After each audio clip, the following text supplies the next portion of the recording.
அசைவம் உணவு சாப்பிட்ட பின் வீட்டில் விளக்கு ஏற்றலாமா? பொதுவாகவே தினமும் வீட்டில் விளக்கு ஏற்றுவது ஒரு நியதி. அப்படி இருக்கும்போது வீட்டில் அசைவம் சமைத்தால் அன்று பூஜை அறையில் விளக்கு ஏற்றலாமா? ஏற்றக்கூடாதா? சாப்பிட்டு முடித்துவிட்டு தலை குளித்த பிறகு விளக்கை ஏற்றலாமா என்றெல்லாம் பல குழப்பங்கள் இருக்கும்.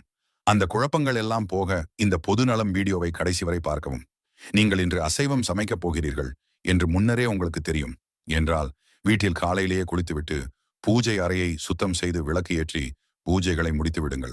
பிறகு பூஜை அறைகளை அடைத்து விடுங்கள். அசைவம் சாப்பிட்ட பின் விளக்கு ஏற்றினால் பிரம்மஹத்தி தோஷம் ஏற்பட வாய்ப்புகள் உண்டு. அசைவம் சாப்பிட்டு விட்டு வீட்டில் விளக்கு ஏற்றினால் தெய்வத்தின் கோபத்திற்கு ஆளாகுவோம். இது உங்கள் வீட்டின் முன்னேற்றத்திற்கு தடையாக இருக்கும். வீட்டில் பொருளாதார இழப்புகளையும் சந்திப்பீர்கள். வீட்டில் அசைவம் சமைப்பதற்கு முன்னரே வீட்டில் விளக்கு வைத்து பூஜையை முடித்துவிட்டு பூஜை அறையை மூடிவிடுங்கள். சாப்பிட்டு முடிந்த பின் வீட்டை உப்பு, எலுமிச்சை, மஞ்சள் வைத்து நன்றாக துடைக்க வேண்டும். பிறகு பக்தி, சாம்பிராணி என்று வீட்டில் போட வேண்டும். வீடு முழுவதும் வாசனை வந்த பிறகே குளித்துவிட்டு பூஜை அறையை திறந்து விளக்கு ஏற்ற வேண்டும். உங்கள் வீட்டில் இருக்கும் அசைவத்தின் வாசனை முழுமையாக போன பின்புதான் பூஜை அறையை திறந்து விளக்கு ஏற்ற வேண்டும். இதை அசைவம் சாப்பிட்ட அன்றே செய்யக்கூடாது. மறுநாள் தான் செய்ய வேண்டும். நான் அசைவம் சாப்பிட மாட்டேன். ஆனால் எங்கள் வீட்டில் அசைவம் என்றாலும் பூஜை அறை முடிதான் இருக்க வேண்டும்.